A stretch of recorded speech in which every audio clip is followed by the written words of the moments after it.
ஆகாய் 2ஆம் அதிகாரம் 4ஆம் 5ஆம் வசனங்களில் நாங்கள் பார்க்கிறோம். ஆனாலும் செருபாபேலே நீ திடன்கொள் என்று கர்த்தர் சொல்லுகிறார். ஜோத்சாக்கின் குமாரனாகிய யோசுவா என்னும் பிரதான ஆசாரியனே நீ திடன்கொள். தேசத்தின் எல்லா ஜனங்களே நீங்கள் திடன் கொள்ளுங்கள், வேலை நடத்துங்கள் என்று கர்த்தர் சொல்லுகிறார். நான் உங்களுடனே இருக்கிறேன் என்று சேனைகளின் கர்த்தர் சொல்லுகிறார். Number 4. Maintenant fortifie-toi, Zorobabel, dit l'Éternel. Fortifie-toi, Josué, fils de Jotzadak, souverain sacrificateur. Fortifie-toi, peuple entier du pays, dit l'Éternel, et travaillez, car je suis avec vous, dit l'Éternel des armées. நீங்கள் எகிப்திலிருந்து புறப்படுகிற பொழுது நான் உங்களோட உடன்படிக்கை பண்ணின வார்த்தையின்படியே என் ஆவியானவரும் உங்கள் நடுவிலே நிலை கொண்டிருப்பார். பயப்படாதேயுங்கள். Je reste fidèle à l'alliance que j'ai faite avec vous quand vous sortîtes de l'Égypte, et mon esprit est au milieu de vous, ne craignez pas. ஒரு இருண்ட சூழ்நிலையிலே தேவன் இந்த வார்த்தைகளை இஸ்ரவேல் மக்களோடு பேசினார். Nous voyons que le Seigneur donne cette parole dans une situation obscure au peuple d'Israël. அதே வேளையிலே அவர்களுக்கு ஞாபகப்படுத்துகிறார், ஏற்கனவே நான் உங்களோடு பேசி உங்களை வழிநடத்தினது போல இந்த சூழ்நிலையிலும் உங்களை நான் வழிநடத்த விரும்புகிறேன். Et il leur parle et il leur dit, il leur rappelle, comme je vous ai parlé auparavant et comme je vous ai guidé, dans cette situation aussi, je vous parle et je vous guiderai. அங்கே இஸ்ரவேல் ஜனங்கள் எகிப்தில் இருந்து அடிமைத்தன வீட்டிலிருந்து புறப்பட்டு இஸ்ரவேலை நோக்கி வரும்பொழுது தேவன் அவர்களோடையே வாசம் பண்ணி அவர்களோடையே உலாவ விரும்பினார். Quand le peuple d'Israël est sorti d'Égypte, le Seigneur a demeuré avec eux et il a souhaité parler, être en communication avec eux. அதனாலே தேவன் மோசேயிடம் சொன்னார், நான் உங்களோடு வாசம் செய்யும்படியாக ஒரு ஆசாரிப்பு கூடாரத்தை அல்லது ஒரு பரிசுத்த ஸ்தலத்தை எனக்கு நீங்கள் ஆயத்தம் பண்ணுங்கள் என்று சொல்லிக் கொடுத்தார். Et c'est pourquoi Dieu a dit à Moïse de préparer un tabernacle pour que lui-même puisse demeurer au milieu de son peuple. அதே போல மோசே ஆசாரிப்பு கூடாரத்தை உண்டாக்கினார், அங்கே தேவன் அவர்களோடு வாசம் பண்ணினார். Et Moïse a construit ce tabernacle et Dieu a pu demeurer avec son peuple. இதே போல தாவீது கூட இந்த ஆசாரிப்பு கூடாரத்திலே தேவன் இருக்காமல் அவருடைய வீடு கூட அழகுள்ளதாய் நன்றாக இருக்க வேண்டும் என்று தாவீது விரும்பி அங்கே தேவனுக்கு ஒரு ஆலயத்தை கட்ட அவர் தீர்மானித்தார். David, lui, voulait que ce tabernacle soit encore plus beau et que le Seigneur demeure réellement avec eux. Il a donc construit un vrai temple. ஆனாலும் தாவீது அங்கே இஸ்ரவேல் ஜனங்களுடைய மீட்புக்காக அங்கே யுத்தம் செய்ய வேண்டிய ஒரு சூழ்நிலையிலே ரத்தம் சிந்தினபடியினாலே கர்த்தர் சொன்னார், நீ ரத்தம் சிந்தினதினாலே நீ அல்ல உனக்கு பின்வருகிறவர்கள் அந்த ஆலயத்தை கட்டுவார்கள் என்று தேவன் சொன்னார். Mais David a dû délivrer les ennemis, enfin Israël de ses ennemis. Il a donc dû combattre, il a donc versé du sang et parce qu'il a versé le sang, il ne pouvait pas construire le temple de Dieu. அவை பின்வருவர்கள் தானே பார்த்து கொள்ளட்டும் என்று தாவீது விடாமல் தாவீது அந்த ஆலயத்தை கட்டுவதற்கு என்னென்ன தேவையோ வெள்ளி, பொன், வெண்கலம், மரம் எல்லாவற்றையும் அங்கே சேகரித்து வைத்தார் இந்த ஆலயத்தை கட்டுவதற்காக. Pourtant David ne s'est pas dit celui qui va me succéder va le construire. Il n'est pas resté sans rien faire. Au contraire, il a amassé tout l'or, tout l'argent, tout le bronze, l'airain et le bois qui était nécessaire pour la construction du temple. அங்கே தாவீதினுடைய விருப்பம் போல தாவீதினுடைய குமாரன் Solomon அந்த ஆலயத்தை கிறிஸ்துவுக்கு முன்பதாக 960ஆம் ஆண்டிலே கட்டத் தொடங்கினார். Et comme l'a voulu David, comme l'a désiré David, c'est le fils de David, Salomon, qui a construit ce temple au Seigneur. இந்த ஆலயத்தை கட்டுவதற்கு கிட்டத்தட்ட 7 வருடங்கள் அவர்களுக்கு எடுத்தது. 7 வருடத்திலே மிகவும் அழகான ஒரு ஆலயத்தை தேவனுக்கு கட்டி முடித்தார்கள். Et pour construire ce temple, il leur a fallu 7 ans et au bout de 7 ans, ils ont construit un temple qui était vraiment très glorieux.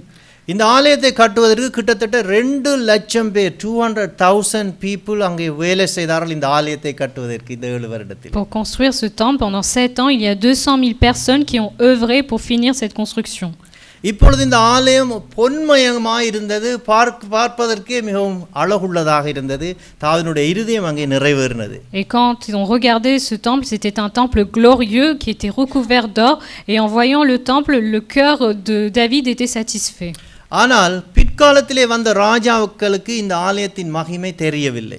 Mais les rois qui ont succédé à David n'ont pas su reconnaître la gloire qui était dans ce temple. அவர்களுக்கு எதிராக ஒவ்வொரு நாடுகள் படையெடுத்து வரும்பொழுது அவர்களை சமாதானப்படுத்தி அனுப்புவதற்காக இவர்கள் என்ன செய்தார்கள் என்றால் ஆலயத்திலே இருந்த பொன்னையும் வெள்ளியையும் பனிமூட்டுக்களையும் கழற்றி அவர்களுக்கு இனாமாக கொடுத்தார்கள் பிரசன்ட்டாக. Alors ces rois, ce qu'ils ont fait, c'est que quand des ennemis marchaient contre eux pour avoir la paix avec ces ennemis, ils ont enlevé tout l'or, tout l'argent, tout ce qui était précieux dans le temple et ils leur ont donné comme cadeau.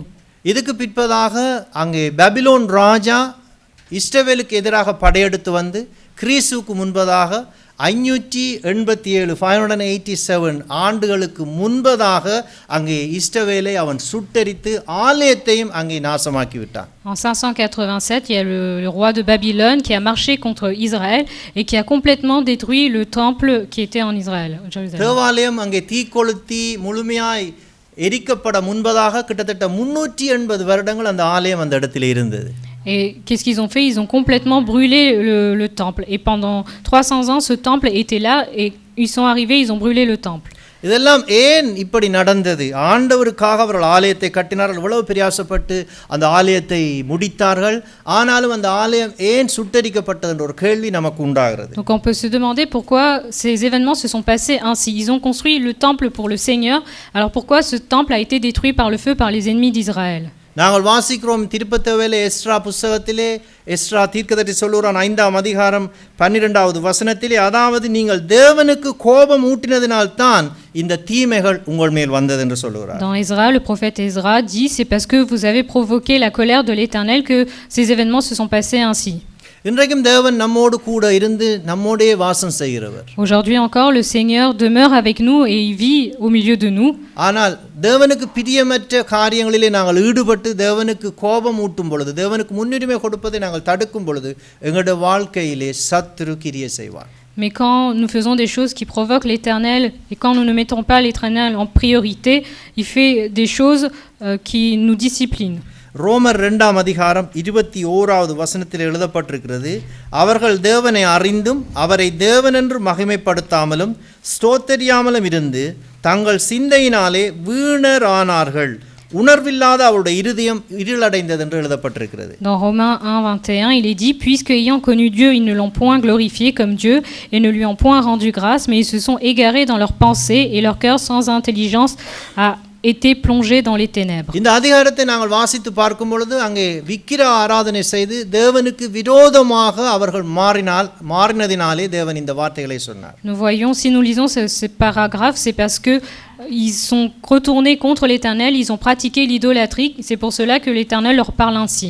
அங்கே ரோமர் 1 இந்த வசனங்களை அங்கே பவுல் சொல்லும் பொழுது அதுக்கு அடுத்ததாக 32 சொல்லுகிறார், இப்படிப்பட்டவர்களை செய்கிறவர்கள் மரணத்திற்கு பாத்திரராய் இருக்கிறார்கள் என்று தேவன் அவர்களை நியமித்தார் என்று நாங்கள் வாசிக்கிறோம். Dans le verset 32, l'apôtre Paul dit ensuite, eh bien qu'ils connaissent le jugement de Dieu, déclarant dignes de mort ceux qui commettent de telles choses.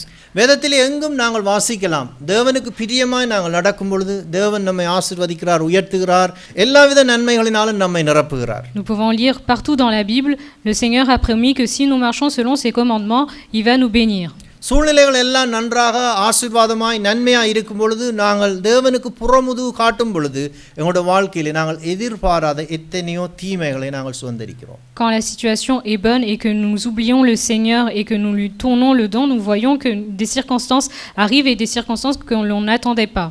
இந்த இஸ்ரவேல் ஜனங்கள் அடிமைத்தன வீடாகிய அடிமைத்தனத்துக்குள்ளே சென்றார்கள். பாபிலோனிலே கிட்டத்தட்ட 70 ஆண்டுகள் பாபிலோனிலே இவர்கள் அடிமைகளாக வாழ்ந்தார்கள். C'est ce qui arrivait au peuple d'Israël. Nous voyons que le peuple d'Israël a été emmenés comme esclaves à Babylone et sont demeurés là-bas plusieurs siècles comme esclaves. இப்படியாக பாபிலோன் தேசத்திலே அங்கே இருக்கிற வீடுகளிலே அரண்மனையிலே எல்லாம் இவர்கள் அடிமைகளாக வேலை செய்து கொண்டிருக்கிற காலத்திலே தேவன் திரும்பவுமாய் இந்த ஆலயத்தை கட்ட வேண்டும் என்ற வாஞ்சியை ஜனங்களுக்குள்ளே உண்டாக்கினார். Et quand ils étaient esclaves là-bas, quand ils travaillaient dans les palais, les maisons de là-bas, le Seigneur a mis un désir dans leur cœur, c'est de construire à nouveau le temple de Dieu à Jérusalem. அதோடு அந்த தேசத்திலே யார் இவர்களை அடிமையாக கொண்டு போனாரோ அந்த ராஜாவுக்கு பிற்பதாக இன்னொரு ராஜா வந்தான், கோரேஸ் என்கிறவன். Il y a un roi qui a succédé au roi qui avait emmené le peuple d'Israël en captivité à Babylone. கோரேசுடைய இருதயத்தை கூட தேவன் எழுப்பினதனாலே கோரேசும் கூட ஜனங்களை உற்சாகப்படுத்தினான் திரும்பவுமாய் அந்த ஆலயத்தை கட்ட திரும்பி செல்லும்படியாக. Ce roi s'appelait le roi Cyrus et ce roi a même encouragé les enfants d'Israël à retourner à construire leur temple. இந்த சூழ்நிலையிலே இந்த இஸ்ரவேல் மக்கள் பாபிலோனிலே அல்லது கோரேசனுடைய நாட்களிலே வாழ்ந்தவர்கள் அங்கே தங்களுடைய வீடுகளிலே எந்தெந்த இஸ்ரவேலரை வைத்து வேலை வாங்கினாரோ அவர்களுக்கு பொன் வெள்ளி இப்படியான திரவியங்களை அங்கே விருப்பத்தோடு கொடுத்து உதவினார்கள். Du coup, les gens chez qui travaillaient les enfants d'Israël, ils ont eu aussi ce désir de faire construire ce temple et ils leur ont donné aux enfants d'Israël de l'or et tout ce qui était précieux pour pouvoir arriver et construire ce temple. இந்த சரித்திரங்களை நாங்கள் ஆராய்ச்சி செய்யும் பொழுது தேவனாலே முடியாத காரியம் ஒன்றும் இல்லை என்பது உறுதியாகிறது. Et quand donc nous voyons l'histoire et les faits qui se sont déroulés tels quels dans l'histoire, nous voyons que rien n'est impossible à Dieu. தேவனுக்கு விரோதமாக அவர்கள் நடந்த பொழுது அவர்கள் ஒப்புக்கொடுக்கப்பட்டார்கள். ஆனால் தேவனுக்கு நேரம் வந்த பொழுது யார் கடினமானவர்களோ அவர்களை கூட மாற்றி அமைத்து இந்த இஸ்ரவேல் ஜனங்களை ஆசீர்வதிக்கிறதை நாங்கள் வாசிக்கிறோம். Nous voyons que quand ils se sont détournés de Dieu, ils ont été emmenés en captivité, mais dès que le Seigneur a dit qu'il allait les délivrer, nous voyons que même les personnes qui les retenaient captifs leur donnaient des cadeaux, enfin des offrandes pour pouvoir reconstruire le temple de l'Éternel. இப்பொழுது ஜனங்கள் ராஜாவிடமிருந்து விடுதலையாகி தங்களுடைய தேசத்துக்கு வந்து தங்களுடைய இருப்பிடங்களை சுதந்திரிக்கிறார்கள், ஆலயத்தை கட்ட முயற்சி செய்கிறார்கள். Donc nous voyons que toutes ces personnes-là retournent à Jérusalem et ils commencent à se préparer pour pouvoir construire le temple. இப்பொழுது இந்த ஆலயத்தை கட்டுவதற்கு வேலை தெரிந்தவர்களாகிய கிட்டத்தட்ட 7500 அல்லது 7300 இருந்து 500 பேருக்குள்ளாக மக்கள் மாத்திரம் இருந்தார்கள் இந்த ஆலயத்தை கட்டுவதற்கு. 7300. Donc nous voyons qu'il y avait 750 000 personnes qui se sont préparées pour pouvoir construire ce temple. முதல் இந்த ஆலயத்தை கட்டுவதற்கு சலமோன் ராஜா ஐஸ்வர்யவான் வசதி உள்ளவர், அவரோடு சேர்ந்து 2 லட்சம் பேர் வேலை செய்தார்கள் நான் சொன்னேன். Nous avons vu d'abord que le roi Salomon c'était quelqu'un de très riche et que 200 000 personnes ont travaillé pour construire le premier temple. இப்பொழுது நாங்கள் பார்க்கிறோம் வசதி இல்லை, நம்பிக்கை இல்லை, போராட்டமான இருண்ட சூழ்நிலை, அதற்குள்ளே ஆள்பலத்தை பாருங்கள், தனியே 7300 பேர் தான் நிற்கிறார்கள். Et par contre, dans cette situation-là, où ils n'ont pas un roi riche, où ils sont dans une situation difficile, ils reviennent de captivité, ils sont que 7000 personnes à vouloir construire le temple. இவரிடம் பொருள் பலம் இல்லை, ஆள் பலம் இல்லை, அதைவிட இவர்களுக்கு நிறைய எதிர்ப்புகள் உண்டானது இந்த ஆலயத்தை கட்டுவதற்கு. Ils n'avaient pas les moyens financiers, ils n'avaient pas les moyens matériels, ils n'avaient pas les moyens humains et en plus de cela, ils devaient faire face à de nombreuses attaques, oppressions pour pouvoir construire ce temple. ஆகாய் 2ஆம் அதிகாரம் 3வது வசனத்திலே நான் வாசிக்கிறேன். இந்த ஆலயத்தின் முந்தின மகிமையை கண்டவர்களில் உங்களுக்குள்ளே மீதியாய் இருக்கிறவர்கள் யார்? இப்பொழுது இது உங்களுக்கு எப்படி காணப்படுகிறது? அதற்கு இது உங்கள் பார்வையிலே ஒன்றுமில்லாத போல் காணப்படுகிறது அல்லவா என்று அங்கே தேவனே சொல்லுகிறார். Nous voyons dans 1G que Dieu dit que ils avaient vu la gloire de l'Éternel dans l'ancien temple et que maintenant ils ne la voient plus. தேவன் சொல்லுகிறார், இப்பொழுது அந்த பழைய மகிமையை கண்ட உங்களுக்கு இதை பார்க்கும் பொழுது உங்களுக்கு நம்பிக்கையே இல்லாத ஒரு சூழ்நிலையிலே இருக்கிறீர்கள் அல்லவா என்று தேவனே கேட்கிறார். Dieu lui-même dit, vous avez vu la gloire de l'ancien temple et maintenant quand il faut construire le nouveau temple, vous n'avez plus espoir de pouvoir revoir cette même gloire. பாருங்கள், 70 ஆண்டுகள் என்று சொன்னால் கிட்டத்தட்ட ஒரு 10-15 வயசுல இருக்கிற பிள்ளைகளும் கூட அடிமைகளாய் போயிருப்பார்கள். இப்பொழுது அவர்களுக்கு 85 வயது. அப்ப அவர்கள் அவர்களுக்குள்ளே அந்த ஆலயத்தை குறித்த ஒரு பிக்சர் கண்டிப்பா இருந்திருக்கும். When they were 10 or 15, they went to slavery. Now they will be 85. After 70 years, they came. Donc nous voyons que les enfants, ceux qui étaient enfants au moment de la captivité, ceux qui avaient 15 ans, quand ils sont revenus de captivité, ils devaient avoir 58 ans. அது பொன்மயமாய் இருந்த ஒரு ஆலயத்தை கண்டவர்கள் இப்பொழுது பார்க்கிறார்கள், இந்த அஸ்திபாரம் போடப்பட்டிருக்கு, ஒன்றுமே இல்லை, உதவியும் இல்லை, வசதியும் இல்லை. அந்த வேளையிலே அவர்கள் எல்லோரும் அழ ஆரம்பித்தார்கள் என்று நாங்கள் வாசிக்கிறோம் சரித்திரத்திலே. Ils avaient vu le temple de l'Éternel dans toute sa gloire. Quand ils reviennent, ils voient maintenant qu'il n'y a plus rien. Et la Bible nous dit, l'histoire nous dit qu'ils ont commencé à pleurer. இப்படிப்பட்ட ஒரு இக்கட்டான சூழ்நிலையிலே கோரேசுக்கு அடுத்த ராஜா வந்த பொழுது அவனுடைய உதவியோடு எதிரிகள் இந்த வேலையை இவர்கள் செய்யாதபடி அங்கே கட்டுப்படுத்தி விட்டார்கள், நிறுத்தி விட்டார்கள். Le roi qui a succédé à Cyrus, qu'est-ce qu'il a fait? C'est qu'il a empêché la construction du temple de se poursuivre. இப்படிப்பட்ட இருண்டு போன ஒரு சூழ்நிலையிலே தான் தேவன் தீர்க்கதரிசிகளை எழுப்பி இந்த ஜனங்களோடு பேசினார். Et c'est dans cette situation d'obscurité que le Seigneur a enlevé des prophètes et il a commencé à parler à son peuple. இங்கே நாங்கள் பார்க்கிறோம் ஆகாய், அதுக்கு அடுத்ததாக சகரியா, அதற்கு அடுத்ததாக எஸ்ரா, இப்படிப்பட்ட தீர்க்கதரிசிகளின் ஊடாக தேவன் அவர்களை பலப்படுத்தினார். நிச்சயம் உங்களாலே முடியும், முன்னோக்கி செல்லுங்கள் என்று பலப்படுத்தினார். Donc nous voyons d'abord qu'il a parlé à Agé, ensuite à Zacharie et ainsi de suite. Il a élevé les prophètes pour pouvoir encourager son peuple et leur dire qu'ils étaient été capable de finir la construction de ce temple. இங்கே நாங்கள் வாசித்தோம், அதாவது நீங்கள் திடன் கொள்ளுங்கள், வேலையை நடத்துங்கள், நான் உங்களுடனே கூட இருக்கிறேன். Là, il est dit, fortifiez-vous et travaillez, car je suis avec vous. Le Seigneur dit cela. யாரோடு பேசினார்? அங்கே ஆகாய் என்று சொல்லுகின்ற தீர்க்கதரிசி மூலமாக அங்கே செருபாபேல் என்கின்ற யூதாவின் ராஜாவோடு பேசினார். Donc nous voyons que c'est Dieu qui parle à travers le prophète Agé au roi d'Israël, de Juda, qui s'appelle Zorobabel, le roi de பிரதான Juda. ஆசாரியனாகிய யோசுவாவோடு பேசினார். Il parle également au souverain sacrificateur qui est Josué. இந்த வேலையை செய்யும்படி திடப்பட்டு கைகளை கோத்து நிற்கிற ஜனங்களோடு தேவன் பேசினார். நான் உங்களுடனே கூட இருக்கிறேன், நீங்கள் வேலையை நடத்துங்க. Et il parle aussi à toutes les personnes qui sont prêtes et qui se donnent la main pour pouvoir construire le temple. இன்றைக்கும் தேவன் நம்மோடு பேசுகிறார். Donc aujourd'hui aussi le Seigneur nous parle. சூழ்நிலைகள் எப்படி இருந்தாலும் பிரச்சனை இல்லை. Et peu importe les situations dans lesquelles nous sommes, தேவன் நம்மோடு பேசுகிறார். நான் உங்களோட கூட இருக்கிறேன், நீங்கள் செய்ய வேண்டியதை முன்னோக்கி செய்யுங்க. le Seigneur dit, je suis avec vous et vous devez continuer à faire ce qu'il vous est dû de faire. ஏனென்றால் அங்கே ஏற்கனவே அவர்களை வழிநடத்தின ஆவியானவர் இன்னும் அவர்களோடே கூட இருக்கிறார் என்று தேவன் வாக்கு பண்ணுகிறார். நான் உங்களோடே கூட இருக்கிறேன். Parce que l'Éternel dit que l'esprit qui les a guidés jusqu'à présent demeure toujours avec eux. மாம்ச பலத்தினாலே செய்யக்கூடியவைகளும் உண்டு, செய்ய முடியாதவைகளும் உண்டு. Il y a des choses que nous pouvons faire par la force de la chair, et il y a des choses que nous ne pouvons pas faire. ஆனால் நம்முடைய தேவனுடைய பலத்தினாலே நாம் எதையும் செய்ய முடியும். Mais avec la force de l'Éternel, tout est possible. Nous pouvons tout faire. தேவன் அவர்களுக்கு ஞாபகப்படுத்துகிறார். நீங்கள் ஆகாய் 3ஆம் அதிகாரம் 8ஆம் 9ஆம் வசனத்திலே வாசிக்கலாம். அங்கே சொல்லப்படுகிறது, வெள்ளியும் என்னுடையது, பொன்னும் என்னுடையது என்று சேனைகளின் கர்த்தர் சொல்லுகிறார். முந்தின ஆலயத்தின் மகிமையை பார்க்கிலும் இந்த பிந்தின ஆலயத்தின் மகிமை பெரிதாயிருக்கும் என்று சேனைகளின் கர்த்தர் சொல்லுகிறார். இவ்விடத்திலே சமாதானத்தை கட்டளையிடுவேன் என்று சேனைகளின் கர்த்தர் உரைக்கிறார் என்று சொல் என்று சொன்னார். C'est ce que nous lisons dans Agé 2, versets 8 et 9. L'argent est à moi et l'or est à moi, dit l'Éternel des armées. La gloire de cette dernière maison sera plus grande que celle de la première, dit l'Éternel des armées. Et c'est dans ce lieu que je donnerai la paix, dit l'Éternel des armées.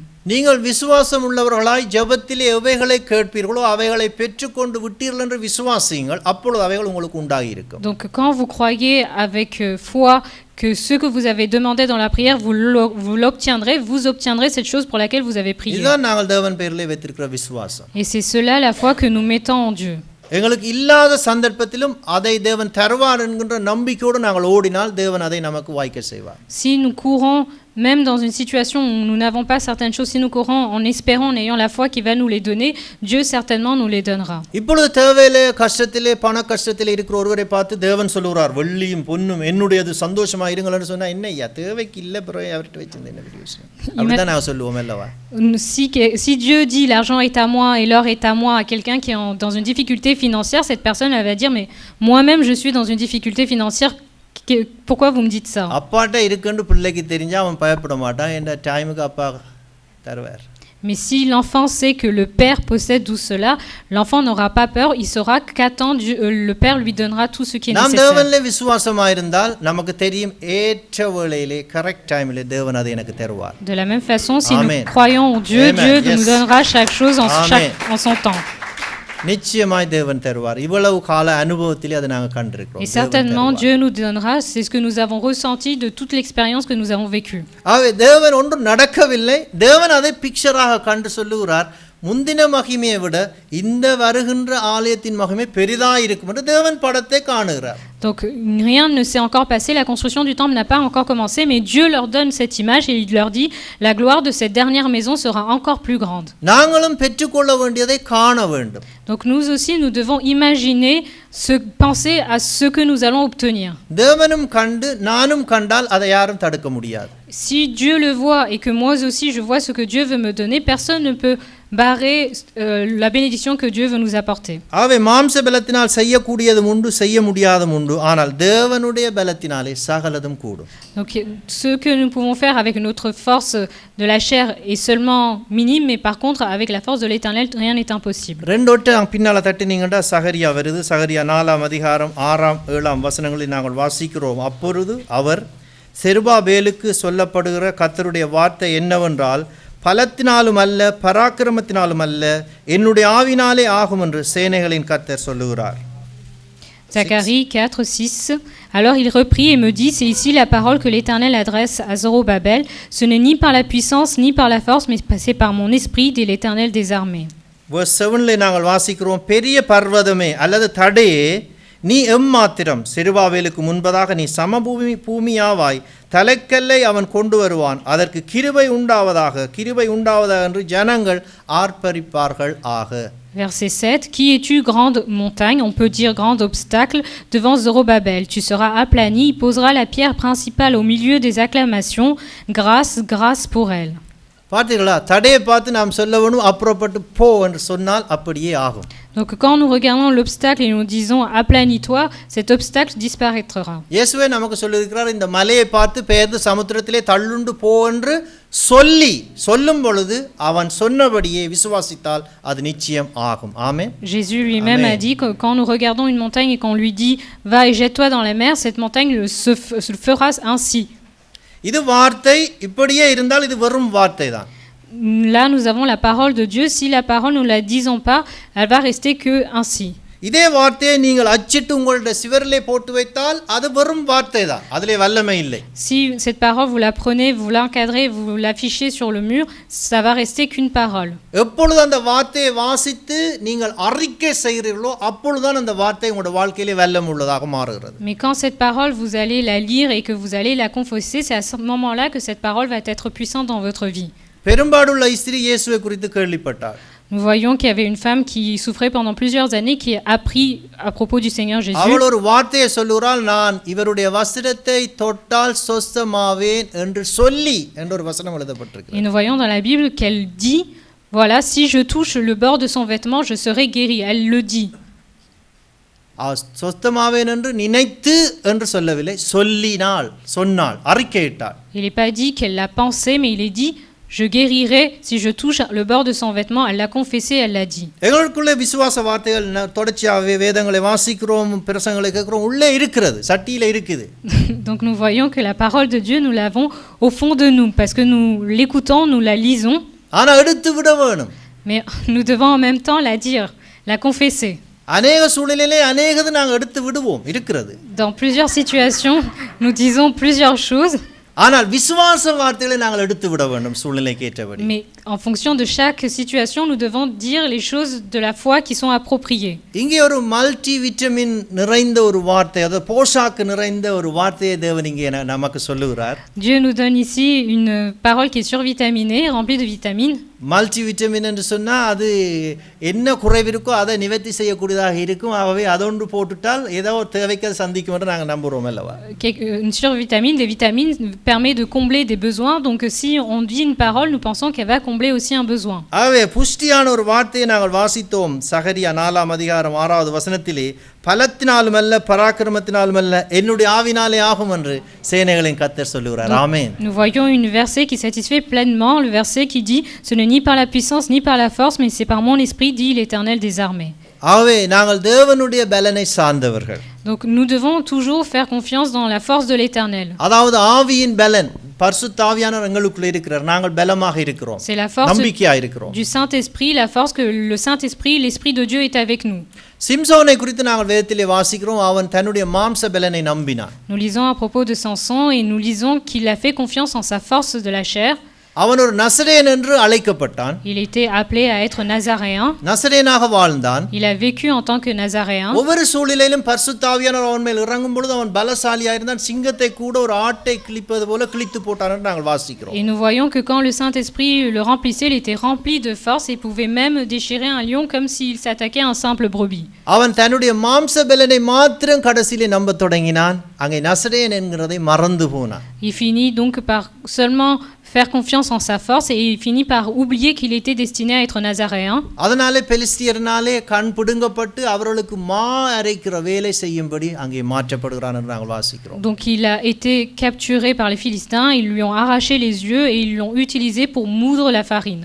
இன்னும் ஒரு மனிதன் இருக்கிறான், கோலியாத். அவன் தன்னுடைய சரீர பலனை நம்பினான். பெரிய muscles எல்லாம் இருக்குது, உயரம், பெரிய யுத்த வீரனாக தன்னை நினைத்து கொண்டான். Il y avait un autre homme qui s'appelait Goliath, il était grand, il était musclé, donc il se croyait un grand combattant. அவன் இஸ்ரவேலின் தேவனை இஸ்ரவேல் மக்களையும் அவர்களுடைய தேவனையும் அவன் நிந்தித்தான் என்று நாங்கள் வாசிக்கிறோம். Nous voyons dans la Bible qu'il a commencé à parler mal, à jurer contre le Dieu d'Israël. அவனுக்கு எதிராக அங்கே தாவீது என்கின்ற ஒரு சிறுவன் அங்கே எதிராக வந்தான். Nous lisons aussi qu'un jeune qui s'appelait David se leva contre Goliath. அந்த இடத்திலே அவனுக்கு எதிராக போகும்பொழுது தாவீது ஒரு வார்த்தை அவனுக்கு சொன்னான். தேவன் பட்டயத்தினாலும் ஈட்டியினாலும் ரட்சிக்கிறவர் அல்ல என்பதை இங்கே இருக்கிற அநேக ஜனங்கள் அறிந்து கொள்வார்கள் என்று அவனுக்கு எதிராக போனான். Et donc il dit que Dieu n'est pas celui qui sauve par l'épée ou par la flèche, mais c'est par seulement la force de l'Éternel que Dieu sauve le peuple d'Israël. அவை பட்டயத்தினாலும் ஈட்டியினாலும் தேவன் ரட்சிக்கிறவர் அல்ல, தம்முடைய ஆவியின் பலத்தினாலே நம்மை ரட்சிக்கிறவர். ஆமென்.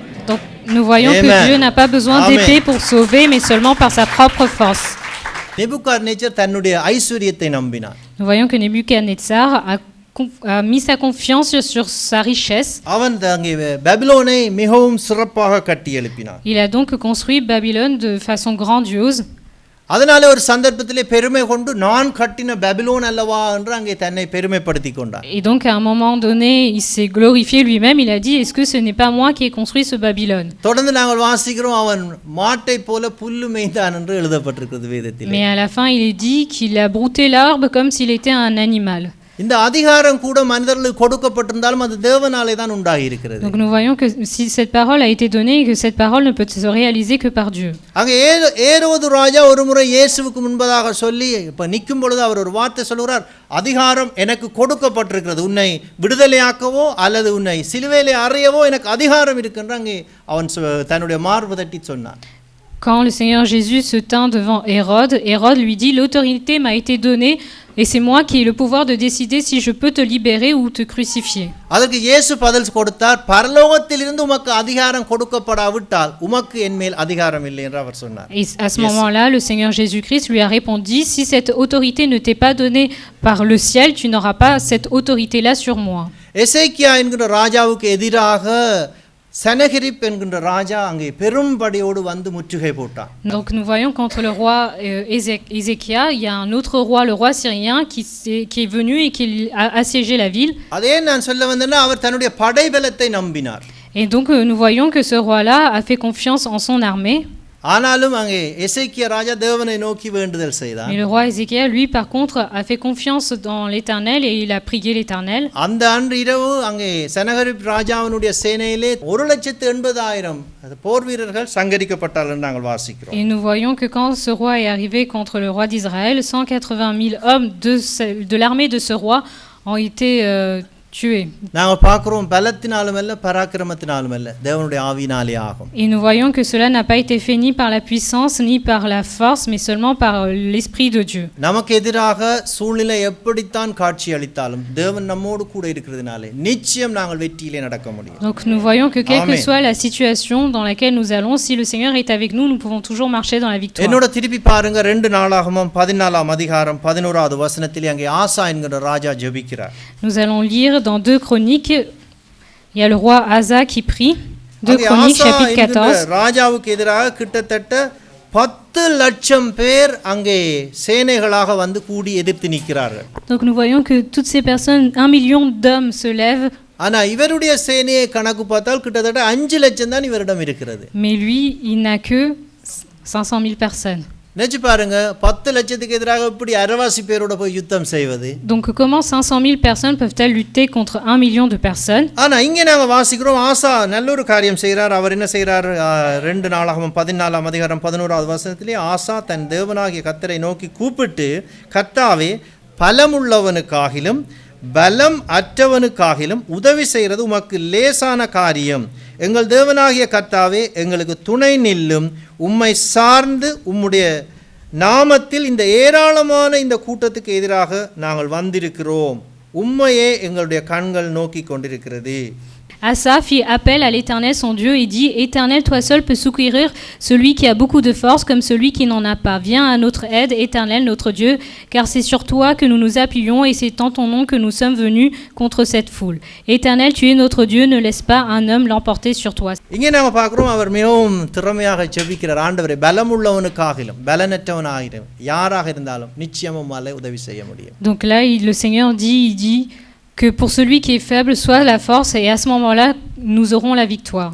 எங்களோட வாழ்க்கையில எல்லாம் நன்றாயிருந்து காரியம் நாங்கள் நினைத்தது போல வாய்த்தால் நாம் கர்த்தரை அல்ல எங்களுடைய சுய நம்பிக்கையிலே நாங்கள் சாய்ந்து கொள்ள பார்ப்போம். Nous voyons que si dans notre vie toutes les choses sont bonnes, nous ne mettrons plus notre confiance dans l'Éternel, mais nous essaierons de nous confier seulement en notre propre force. தேவன் எங்களுடைய அன்பை விரும்புகிறார், எங்களை நேசிக்கிறார். Mais le Seigneur, lui, veut que nous l'aimions parce qu'il nous aime. கர்த்தருக்கு பயப்படும் பயம் நமக்கு தேவை என்று தேவன் அறிவிக்கிறார். Et il sait, il nous annonce que nous avons besoin de craindre l'Éternel. அதனுடைய அர்த்தம் நாங்கள் அவரிலே அன்பு செலுத்த வேண்டும் என்று தேவன் விரும்புகிறார். La signification, cela veut dire que nous devons mettre de l'amour sur Dieu. அதனால தான் எங்களுடைய வாழ்க்கையிலே எதிர்பாராத சில சூறாவளிகள் வந்து போகிறது. C'est pourquoi dans notre vie il se passe des choses dont on ne s'attend pas. அதனுடைய அர்த்தம் எங்களுடைய வாழ்க்கை முடிந்து விட்டது என்பது அல்ல. Et cela ne signifie pas que notre vie est terminée. நாங்கள் மனம் திரும்பி தேவனோடு திரும்பவும் ஒப்புரவாகும் பொழுது கர்த்தர் நிச்சயம் எங்களுடைய வாழ்க்கையிலே செய்ய வேண்டிய அத்தனை நன்மைகளையும் அவர் செய்து முடிப்பார். Mais si on se repent et qu'on rejoint à nouveau le Seigneur et qu'on le met en priorité, le Seigneur accomplira toutes les choses qui doivent être faites dans notre vie. ஆரம்பத்திலே நாங்கள் ஒரு நன்மையை தேடித்தான் கர்த்தரிடத்திலே வந்தோம். Au début, nous sommes venus au Seigneur parce que nous voulions recevoir une bénédiction. ஆனால் இப்பொழுது எங்களுடைய வாழ்க்கை மாற்றப்பட்டது. நாங்கள் நன்மையை தேடி வரவில்லை, அவரை துதிக்கும்படியாக நாங்கள் வருகிறோம். ஆமென். Mais comme notre vie a été changée, nous ne venons plus ici pour les bénédictions, mais nous venons ici pour le chercher. அங்கே தேவன் எனக்கு என்ன செய்து விட்டார் என்று நாங்கள் கேட்காமல் நாம் தேவனுக்கு என்ன செய்தோம் என்கின்ற கேள்வி நமக்கு இருக்க வேண்டும். Nous ne devons pas nous demander ce que Dieu a fait pour nous, mais dire ce que nous pouvons faire pour Dieu. தேவன் எங்களிலே அன்பு கூர்ந்ததினால் தான் இயேசு கிறிஸ்துவை நமக்கு அனுப்பினார், நம்முடைய பாவங்கள் சாபங்களுக்காக மரிக்கும்படி. Et c'est parce que Dieu nous a aimés qu'il nous a donné son unique fils et que son fils est mort pour nos péchés. நாம் அன்றைக்கு கூட அவருடைய அன்பை தெரியாமல் விளங்கிக் கொள்ளாமல் நாங்கள் இயேசுவை சிலுவையிலே அறைந்து விட்டோம். À une époque, nous ne connaissions pas l'amour de Dieu et c'est comme si nous avions nous-mêmes crucifié le Seigneur. அந்த வேளையிலும் கூட இயேசு தனக்குரிய அன்பை கேட்டு பெற்றுக்கொள்ள வேண்டிய ஒரு சூழ்நிலைக்குள்ளே தள்ளப்பட்டார். அங்கே சீமோனை பார்த்து கேட்டார், யோனாவின் குமாரனாகிய சீமோனே, என்னிலே நீ அன்பாயிருக்கிறாயா? Et nous voyons que dans cette situation-là, même le Seigneur Jésus a été poussé à devoir demander notre amour. C'est ce qu'il a fait auprès de Pierre quand il lui a demandé, Simon, fils de Jonas, est-ce que tu m'aimes 3 fois? அவன் உணர்வடைவதற்கு 3 தடவை கேட்க வேண்டியதா இருந்தது. Pour qu'il se rende compte que le Seigneur a besoin de son amour, il a dû lui demander 3 fois. 3வது தடவை தான் அவன் உண்மையாக உடைந்து அவருடைய கேள்விக்கு என்ன அர்த்தம் என்று புரிந்து கொண்டு அங்கே உண்மையாக நான் நேசிக்கிறேன் என்று அவன் சொல்லுகிறான். Et c'est au bout de la 3e fois qu'il a vraiment compris le sens de ce que demandait le Seigneur. Il a été brisé, il a répondu avec authenticité, oui Seigneur, je t'aime. அங்கே இயேசு சொன்னார், யோவானிலே நீங்கள் திருப்ப தேவையில்லை, நீங்கள் என்னிலே அன்பாயிருந்தால் என் கற்பனைகளை கைக்கொள்ளுங்கள். Le Seigneur a dit dans Jean, si vous m'aimez, à ce moment-là, vous suivrez tous mes commandements. இங்கே நாங்கள் 2 குரோனிக்கல்ல இருக்கிறீங்க 2 நாளாகவும் 15ஆம் அதிகாரத்திலே அங்கே 2வது வசனத்திலிருந்து வாசிக்கிறோம். அங்கே ஒரு தீர்க்கதரிசி வருகிறான். அவன் வெளியே ஆசாவுக்கு எதிர்கொண்டு போய் அவனை நோக்கி, ஆசாவே, யூதா பெஞ்சமின் கோத்திரங்களின் சகல மனுஷரை கேளுங்கள், நீங்கள் கர்த்தரோடு இருந்தால் அவர் உங்களோடு இருப்பார், நீங்கள் அவரை தேடினால் அவர் உங்களுக்கு வெளிப்படுவார், அவரை விட்டீர்களாகில் அவர் உங்களை விட்டு விடுவார். Donc nous voyons qu'il y a un prophète qui va voir Asa et lui dit, écoutez-moi, Asa, ainsi que tout Juda et Benjamin, l'Éternel est avec vous quand vous êtes avec lui. Si vous le cherchez, vous le trouverez, mais si vous l'abandonnez, il vous abandonnera. நாங்கள் இந்த ஆசாவை குறித்து வாசிக்கிறோம். சகல விதத்திலும் தேவனுக்கு கீழ்ப்படிந்து தேவனுக்கு பிரியமற்ற சகலதையும் அங்கே இஸ்ரவேலை விட்டு அகற்றி விட்டார். Nous lisons auparavant sur Asa, c'est quelqu'un qui obéissait à l'Éternel et qui a écarté d'Israël tout ce qui n'était pas agréable aux yeux de Dieu. ஆனாலும் காலப்போக்கிலே அவருக்கு எதிராக ராஜாக்கள் யுத்தங்கள் தொடுத்த பொழுது, mais quand au fil du temps des guerres se sont levées contre lui, இவரும் என்ன செய்தார், அங்கே தேவாலயத்தில் இருக்கின்ற பொன் வெள்ளி இதையெல்லாம் கலற்றி அந்த ராஜாக்களுக்கு கொடுத்து அங்கே தன்னுடைய தேசத்தை காத்து கொண்டார். Qu'est-ce qu'il a fait? Lui-même, il a enlevé tout ce qui était précieux dans le temple de l'Éternel, l'or, l'argent, et il a donné aux autres rois, et il a gardé la paix ainsi. ஆரம்பத்தில் என்ன செய்தார், யுத்தம் வந்த பொழுது தேவனுடைய பாதத்திலே விழுந்து, கர்த்தாவே, பலமுள்ளவர்களுக்காகிலும் பலமற்றவர்களாகிலும் உதவி செய்கிறது உம்மாலே முடியாதென்று இல்லை ஆண்டவரே, உதவி செய்யும் என்று கேட்டவர். Au début, il priait quand il y avait une guerre, il priait, il disait, Seigneur, tu es celui qui donne la force aux faibles. இப்ப நல்ல நிலையிலே ஸ்ட்ராங்கா வந்த பிற்பாடு அவர் என்ன செய்கிறார், யுத்தத்துக்கு ராஜாக்கள் வரும் பொழுது போய் தேவாலயத்தில், கோயில் சொத்து தானே, கோயிலுக்குள்ளே போய் கலட்டி அவர்களுக்கு கொடுத்து அனுப்பிவிட்டார். இதுதான் உங்களுக்கு தேவை, கொண்டு போங்க.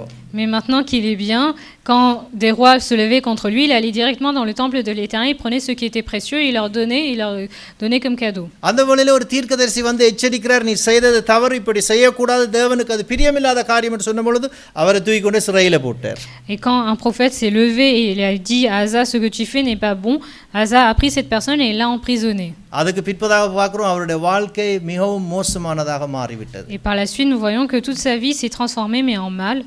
தேவன் எங்களுடைய வாழ்க்கையிலே எல்லா சூழ்நிலையிலும் நம்மோடு இடைப்பட்டு நம்மை வழிநடத்த விரும்புகிறார். Donc de la même façon, dans notre vie, Dieu veut faire face à toutes nos situations et nous guider dans toutes les situations. எங்களுக்கு பல இலக்குகள் உண்டு. தேவனுக்கு ஒரே ஒரு இலக்கு, எங்களை எப்படியாகிலும் பரலோகம் கொண்டு போய் சேர்க்க வேண்டும் என்பதுதான். Nous, dans notre vie, nous avons beaucoup de buts, mais Dieu n'a qu'un seul but, c'est de nous emmener au ciel. அந்த இலக்குக்காகத்தான் தேவன் இந்த பாடுகளை கிறிஸ்துவாகிய நம்முடைய வாழ்க்கையிலே அனுமதிக்கிறார். Et c'est pour réaliser ce but que Dieu parfois accepte que nous traversions des difficultés. இந்த சிட்சிப்பிலேயாவது நாங்கள் மனம் திரும்பி தேவனோடு ஒப்புரவாகுவோம் என்று தேவன் எதிர்பார்க்கிறார். Il se dit que peut-être qu'au moins à travers cette discipline, nous ne nous détournerons pas de Dieu et nous continuerons à être avec lui. ஆனால் எந்த சூழ்நிலையிலும் ஒரு வார்த்தை நீங்கள் மறக்க கூடாது, பலத்தினாலும் அல்ல பராக்கிரமத்தினாலும் அல்ல, தேவனுடைய ஆவினாலே நிச்சயம் ஆகும்.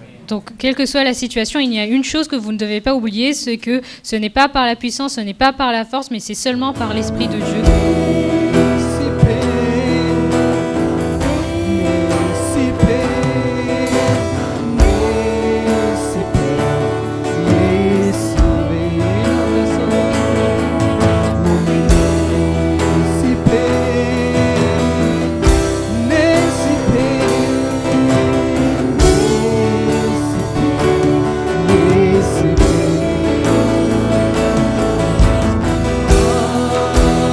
La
நீரே